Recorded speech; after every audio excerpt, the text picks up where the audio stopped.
Okay. Back to business.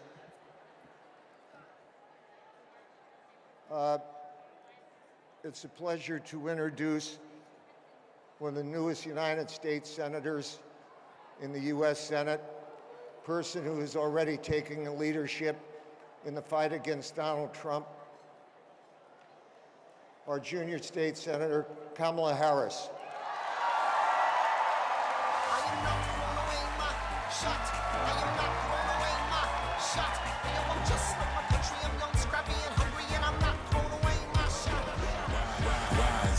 If you're living on your knees, you rise up. Tell your brother that he's gotta rise up. Tell your sister that she's gotta rise up. When our folks like me and you gonna rise up. Every city, every hood, we need to rise up. For my soldiers, we need to rise up. We ain't got no other choice, we need to rise up. Rise up. Through all my travels and journeys through life, All right. Oh, it's good to be back home.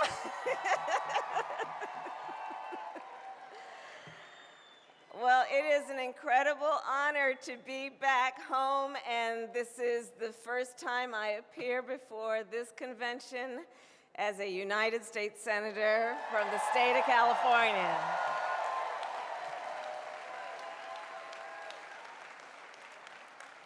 But before I get started, I just got to speak my piece about John Burton. I am so proud to be a part of that group of people, that large, large group of people who have been impacted by this person, by this man, by this legend, John Burton.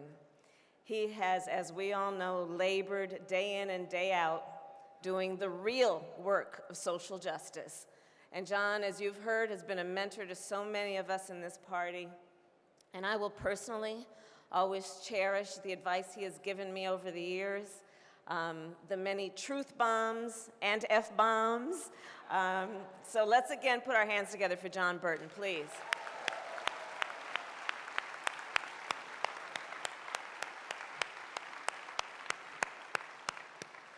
And let's not overlook the secret to John's success. A big part of the secret of John's success has been the secret behind our party's success. And those names, of course, are Shonda Wesley and Angie Tate.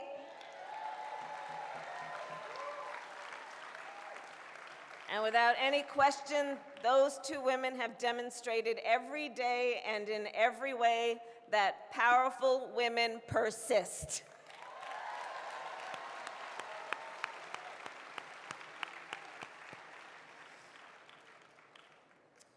So California Democrats, let's not mince words this morning. I believe we need to speak the truth. And if there's one thing that Democrats must do to take our country back, it is speak the truth. These are difficult, even painful times in the Hall of Congress and across our country. And we know we have our work cut out for us. We know we have a steep hill to climb, and we have many tough fights ahead. It's especially why now this convention is so important. And it's why every single person in this hall is so important. So I've been thinking, as we all have, about where we are as a nation. And I truly believe we are at an inflection point in our history. I believe and think of it as being a moment not unlike the moment that my parents met in the San Francisco Bay Area when they were active in the civil rights movement in the 1960s. Today, I believe we are facing a series of fundamental fights over fundamental rights. We see freedom of religion under attack, freedom of the press under attack, the right to vote under attack, the rule of law under attack, the independence of the judiciary and a government of co-equal branches under attack by this administration.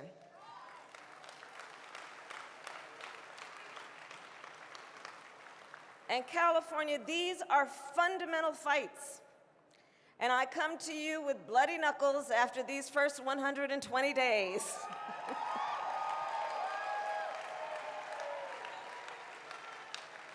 And I come to you ready to keep up the fight.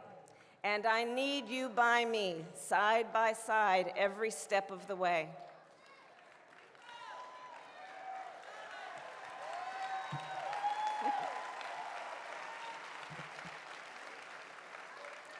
So let's start with one of the most important and fundamental fights for California: the insidious attacks on our immigrant and religious communities that have left millions of our people living in fear. We all saw the scenes on the television news from LAX to SFO to JFK and Dulles. But let's remember, this is also about the scenes that weren't on television. Today, because of this administration, we have hundreds of thousands of dreamers up and down this state and across this country living in fear that they're going to wake up to a knock on the door in the middle of the night.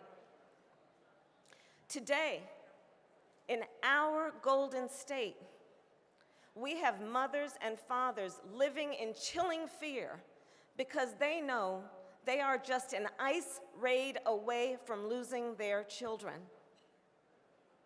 We have worshipers right here in California wondering whether their mosque or synagogue or their family members will be the next to be attacked. Democrats, we have seen how hate and xenophobia are like a poison infecting our body politic. And as Californians, we have an outsized stake in this fight and an outsized responsibility to keep up the fight.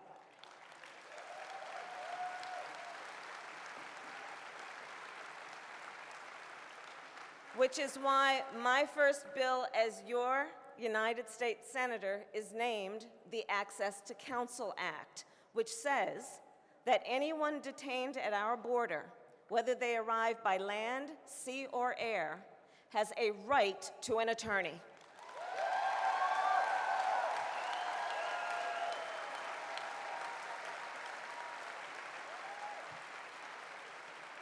We must keep up the fight. We need to stand up and fight for California's dreamers. The United States government made a promise to those kids, and we cannot and will not allow this administration to break that promise.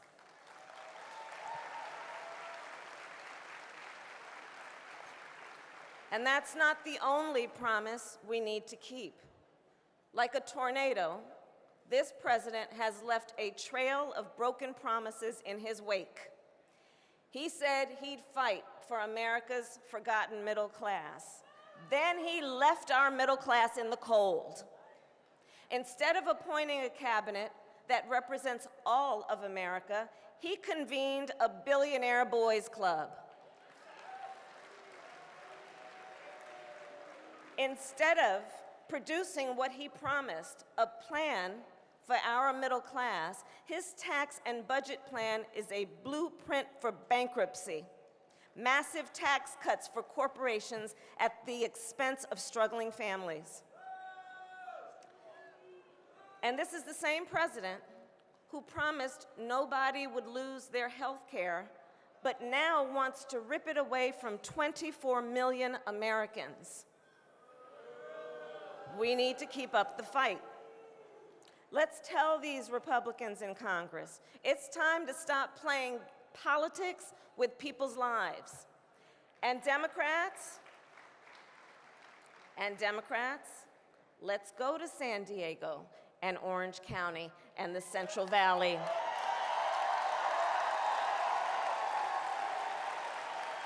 Let's hold these Republicans accountable in their districts.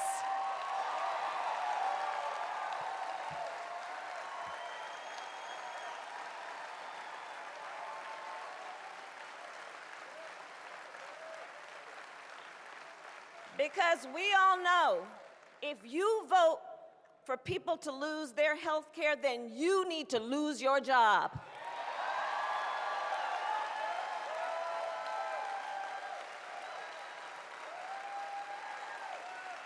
It's simple. Let's keep up the fight for our students. They need our help. They have barely begun, and we have barely begun in this president's first year, and already he is reversing basic protections for people with student loans while padding the pockets of predatory debt collectors. That's why I am proud to co-sponsor with Bernie Sanders the College for All Act.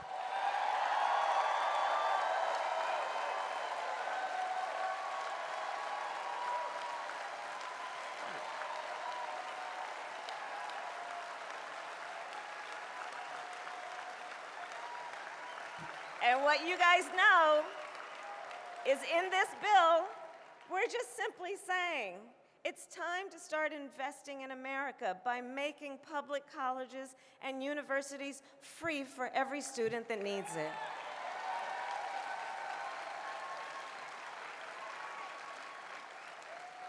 And we need to keep up the fight for our environment because, be clear, and I'm seeing it from DC, this administration has put a target on California's back. They're targeting our coast for oil drilling. They're targeting our air quality rules for elimination. They're targeting our wilderness areas to be auctioned off to mining and logging companies. And they're targeting our scientists. Now, to be clear, we know policies need to be based on science fact, not science fiction.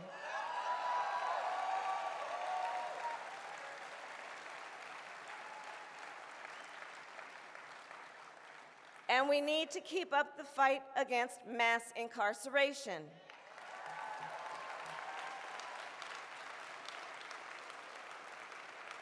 With an opioid epidemic raging across our country, we don't need another war on drugs. We need a war on drug addiction.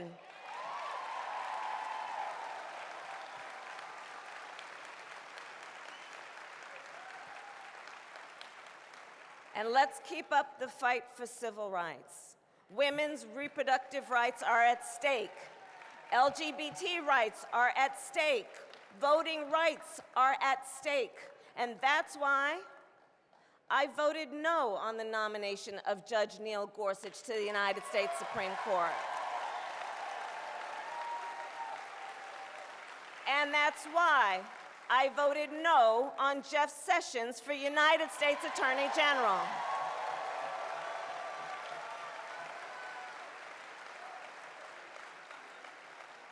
We need to keep up the fight. And we need to keep up the fight for a rational foreign policy that does not lead this country to war.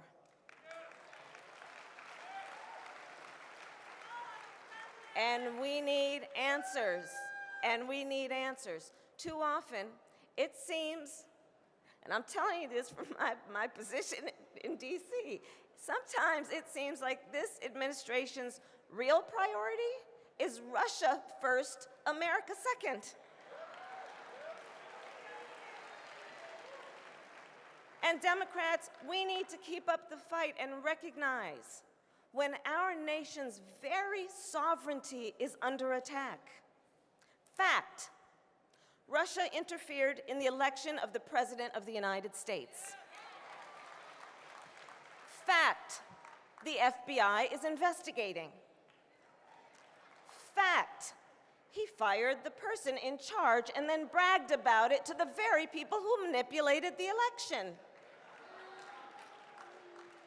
Fact, instead of having the American press there to show the American people what is going on, he brought in what are essentially Putin's publicists. Folks, This is wrong. This is wrong. And we need the truth. And as your United States Senator, I will not rest until we get to the truth.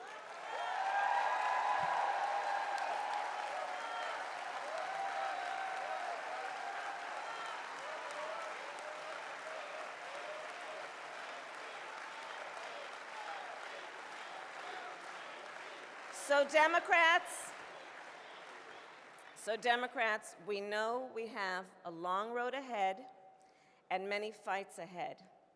And it may get harder before it gets easier. But I'll tell you how I believe we take our country back. It starts with you. To take our country back, we need to remember that real power does not reside in Washington, D.C. It lives in each and every one of us. And it is up to each and every one of us. To take our country back, we need to remember Democrats win when we stand up and fight for who we are. We win when we fight for a government by, of, and for the people, not wealthy special interests. We win when we recognize the greatest social program on earth is a job, and the most meaningful protection we can give our workers is the right to organize and rebuild our middle class.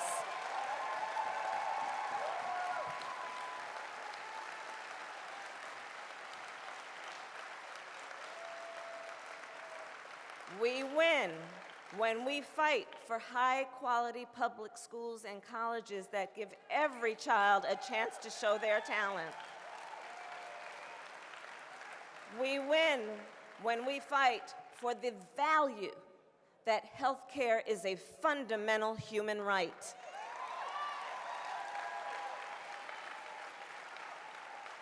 We win when we recognize the richest legacy we will ever leave our children is clean water to drink and clean air to breathe.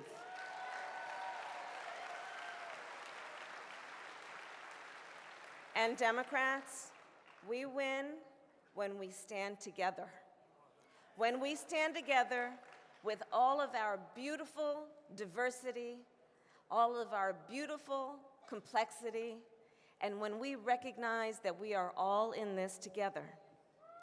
When we see that our unity is our strength and our diversity is our power.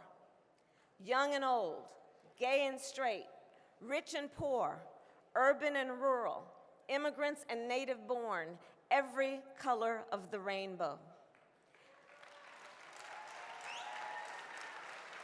And I know